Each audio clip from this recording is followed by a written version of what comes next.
Let me start by thanking Richard and the other organisers of MKAI for giving me the opportunity to participate in this meeting on what I see as an extremely important topic, AI in 2030. What I'll try to do in the next few minutes is to give some thoughts about the most important trends and scenarios we should be considering, and some suggestions on actions that we humans can collectively take to increase the probability of seeing better outcomes from AI. I'm going to cut a few corners in my remarks. If you look on my blog, dw2blog.com, you'll find links to some articles that fill in some of the gaps in what I'm saying. In terms of the vital trends and scenarios that lie ahead, as a futurist, I have to say we are unable to foresee with any confidence the details of the future, but we can, with some confidence, foresee likely directions. And the most important direction to highlight is that AI in 2030 is very likely to be much more powerful than the AI of today, 2021. What's the consequence of having more power? Well, I'll refer you to the remarks of the 19th century historian and politician, Lord Acton, when he said that power tends to corrupt, absolute power corrupts absolutely. And his explanation was that great men are almost always bad men. And I might add, though Lord Acton didn't say this, great corporations are almost always potentially bad corporations if they have too much power. Let's talk about foreseeing the details. If we wind back 10 years, if we consider the task in 2011 to foresee what AI might be like in 2020, that's compared to what we're trying to do tonight. Now, in 2011, most people, including myself, forecast there would be much wider use of smart glasses taking advantage of AI. Turns out that didn't happen. The implementation of that particular technology lagged expectations. It was much harder than people had imagined. On the other hand, there are other forecasts that were far too unambitious. In 2011, very few people were talking much about the power of neural networks. The growth of deep learning was not widely predicted, and people who did talk about it saw it as having limited niche interests. One more forecast I'll briefly mention was that in 2011, in fact, as late as 2014, people were saying that the possibilities of AI outplaying the best humans at the game of Go was still something considerably far into the future. It would take 10 or even 20 years. Very few people foresaw at that time that such fast progress would take place. Indeed, not 20 years, but 2 years from 2014 was all that was required. But although the details were not easy to perceive, the general trend, I believe, has been clear all along. AI is becoming more and more powerful. And I will give you 4 reasons why I think AI in 2030 will be considerably more powerful than today's AI. The first is that there's a strong demand for breakthroughs. There's a strong demand from corporations to try and have a competitive advantage over their rivals. There's a strong demand inside various geopolitical blocs to take control of breakthroughs in AI before other countries do so. So there's a strong perception that the entities that succeed with more powerful AI will have a great advantage. As a result, more and more people are actively seeking these breakthroughs. There are unprecedented numbers of engineers and entrepreneurs and computer scientists and designers and educators all active in this quest. And it's not just there's a lot of people involved, there's a lot of AI involved too, bearing in mind that one generation of AI can assist with the improvement of AI and with the development of a subsequent generation of AI. There are plenty of examples that we could look at, such as the AutoML initiative of the Google Brain team. But it's not just that there are people who are trying to discover breakthroughs. There are plenty of ideas about what these breakthroughs might consist of. And I'm going to briefly mention a number of ideas, each of which have perhaps the potential to be as disruptive and as significant as the breakthrough of deep learning proved to be in 2012, taking many people by surprise and turning out to deliver a whole lot more than was previously expected. Now, I don't have time to go through all of these. I'll just briefly put them on the slide.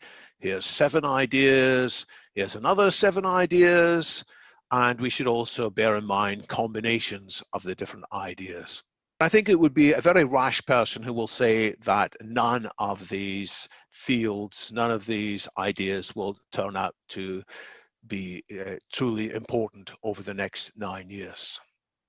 So to recap, I'm talking about a timeline of improvements in AI. Before the breakthroughs of deep learning in 2012, AI was dominated by what we now look back and call good old-fashioned AI, expert systems in which rules were programmed by humans based on logic and based on probability trees and so forth. Nowadays, instead of the systems all being hand-coded by humans, they are generated via machine learning based on big data. The result is often described as artificial intuition rather than artificial intelligence. There's a whole bunch of statistics involved, and the result is breakthroughs in numerous applications, and yes, biases and prejudices and other issues in terms of the opacity and the black box nature of these systems. But what I want to say is that we shouldn't just focus on the challenges and problems and, yes, opportunities of today's AI. We need to look at the ways in which the AI of 2030 might be more than more of the same. There might be fundamentally different from a qualitative point of view as well as just a quantitative point of view. And the 2 big mistakes people make, in my view, about regarding the future of AI is first, they just think in terms of simple extensions of what we have today. And then the other mistake is that if they do consider radical changes, they want to go all the way to what we might call AGI, that's artificial general intelligence, in which AI is more capable than human reasoning in every field of reasoning, in which there might be fast recursive improvements, also known as the technological singularity. Now, personally, I think that's an extremely important discussion. I take the technological singularity as a very real possibility, and people have different views on this. But I don't want the discussion to be sidelined by that today. Instead, I want to point out that there's a whole bunch of radical improvements before we get to AGI. And that's the kinds of things I've been talking about. That AI in 2030 is probably still going to be narrow AI, but it's going to be much more powerful and therefore have significantly bigger risks and significantly bigger opportunities. And if all we do is we focus on the risks and opportunities of today's AI, then we will miss out the even bigger issues ahead. We will be fighting yesterday's wars. There are lots of complications along the way. I'll just briefly set out some of the complications. Some of them are fairly obvious, but it's worth reminding ourselves. The more powerful technology becomes, the larger its consequences, potentially both good and bad. Yet it's very hard to know which consequences do count truly as being good and which have lots of detrimental drawbacks. They can be evaluated from many points of view. Boosting profits may be good from some points of views, but if we fail to take account of all the externalities, then we are falling far short of having a true understanding. And then there's the complication that the breakthroughs I've been talking about, they're unpredictable, both in terms of their timing, in terms of when trends change from being slow and disappointing into being fast and furious.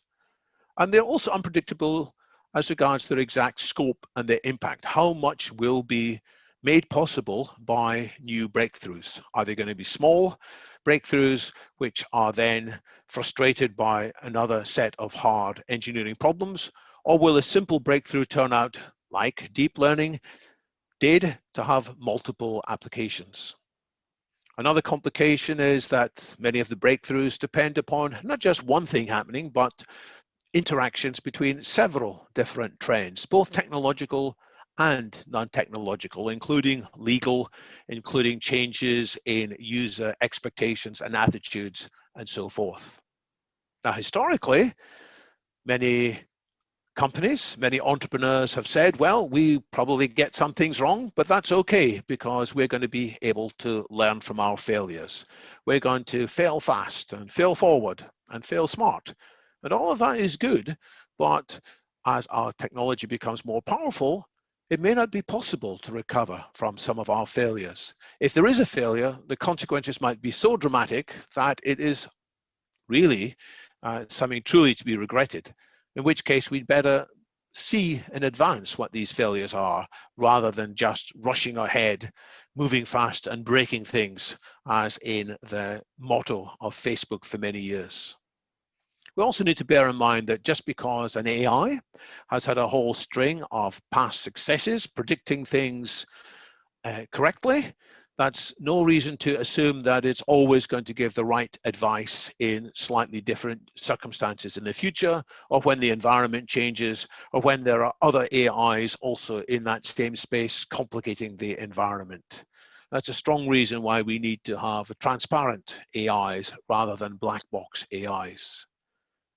In making decisions about which AIs to accelerate and which to slow down, it's insufficient to rely on individuals' good intentions or on the proclaimed AI policies, which may sound very impressive, of individual organizations. After all, as is said, the road to hell is paved with good intentions. We need more than just these intentions. After all, many of the individuals who seem to be admirable may turn their own blind eyes onto problem areas because they are so bound up with wishing well the projects that they are involved with. We need to have a much more critical surveillance of all these possibilities. And we need to beware a helter-skelter of competition. Competition has been the lifeblood of entrepreneurs and the lifeblood of free markets for many decades and centuries, but it has the drawback of potentially encouraging a race to the bottom, a race that will eliminate concerns for safety and for privacy and for security. And as the technology becomes more powerful, that is an even worse outcome. And finally, as we're evaluating which AIs we should accelerate and which we should slow down, we need to consider not just the technologies itself, but also what possible changes in human attitudes, human institutions, and human intentions. I've written a lot about practical measures to implement some of these ideas. I have no time to go through that now, but I'll just give you a summary of the summary, which is that we collectively need to be sure we know what we're hoping to accomplish from the various AI projects that we are involved with. Which are the products and methods that are most likely to serve these goals well? And most important, how we will manage any surprises arising. And we can't just wait and wing it and say, well, that was a surprise, let's try and fix it now. We must be better at anticipating these surprises in advance.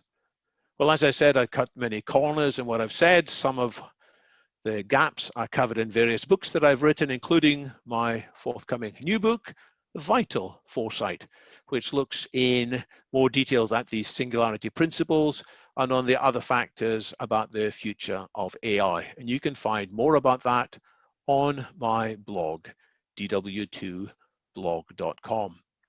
And with that, I want to hand back to Richard, and I look forward to a great event.